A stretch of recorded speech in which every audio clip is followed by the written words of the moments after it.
അതവരിൽ വന്നെത്തുകയും ചെയ്യും.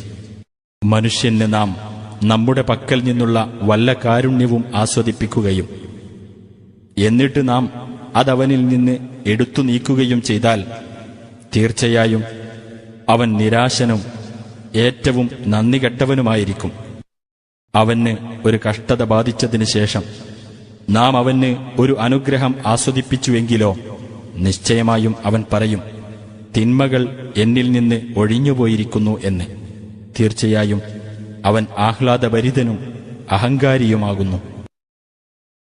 ക്ഷമിക്കുകയും സൽക്കർമ്മങ്ങൾ പ്രവർത്തിക്കുകയും ചെയ്തവരൊഴികെ അവർക്കാകുന്നു പാപമോചനവും വലിയ പ്രതിഫലവുമുള്ളത്. ഇയാൾക്ക് ഒരു നിധി ഇറക്കപ്പെടുകയോ ഇയാളോടൊപ്പം ഒരു മലക്ക് വരികയോ ചെയ്യാത്തതെന്ത് എന്ന് അവർ നിന്നെപ്പറ്റി പറയുന്ന കാരണത്താൽ നിനക്ക് നൽകപ്പെടുന്ന സന്ദേശങ്ങളിൽ ചിലത് നീ വിട്ടുകളയുകയും അതിന്റെ പേരിൽ നിനക്ക് മനപ്രയാസമുണ്ടാകുകയും ചെയ്തേക്കാം.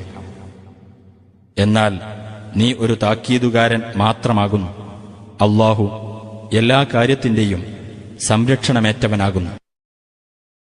അതല്ല, അദ്ദേഹം അത് കെട്ടിച്ചമച്ചു എന്നാണോ അവർ പറയുന്നത്? പറയുക, എന്നാൽ ഇതുപോലെയുള്ള 10 അധ്യായങ്ങൾ ചമച്ചുണ്ടാക്കിയത് നിങ്ങൾ കൊണ്ടുവരൂ. അല്ലാഹുവിന് പുറമെ നിങ്ങൾക്ക് സാധിക്കുന്നവരെയെല്ലാം നിങ്ങൾ വിളിച്ചുകൊള്ളുകയും ചെയ്യുക, നിങ്ങൾ സത്യവാന്മാരാണെങ്കിൽ.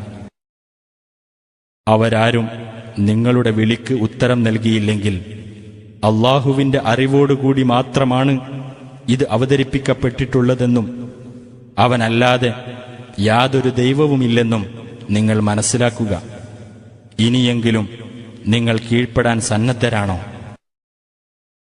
ഐഹിക ജീവിതത്തെയും അതിന്റെ അലങ്കാരത്തെയുമാണ് ആരെങ്കിലും ഉദ്ദേശിക്കുന്നതെങ്കിൽ അവരുടെ പ്രവർത്തനങ്ങൾ അവിടെ അഥവാ ഇഹലോകത്ത് അവർക്ക് നാം നിറവേറ്റിക്കൊടുക്കുന്നതാണ്.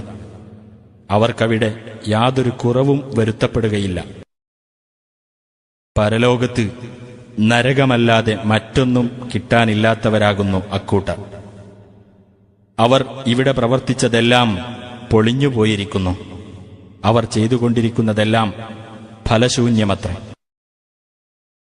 എന്നാൽ ഒരാൾ തന്റെ രക്ഷിതാവിങ്കൽ നിന്ന് ലഭിച്ച വ്യക്തമായ തെളിവിനെ അവലംബിക്കുന്നു. അവങ്കൽ നിന്നുള്ള ഒരു സാക്ഷി അഥവാ ഖുർആൻ അതിനെ തുടർന്ന് വരികയും ചെയ്യുന്നു. അതിനു മുമ്പ് മാതൃകയും കാരുണ്യവുമായിക്കൊണ്ട് മൂസായുടെ ഗ്രന്ഥം വന്നിട്ടുമുണ്ട്. അങ്ങനെയുള്ള ഒരാൾ ആ ദുന്യാപ്രേമികളെ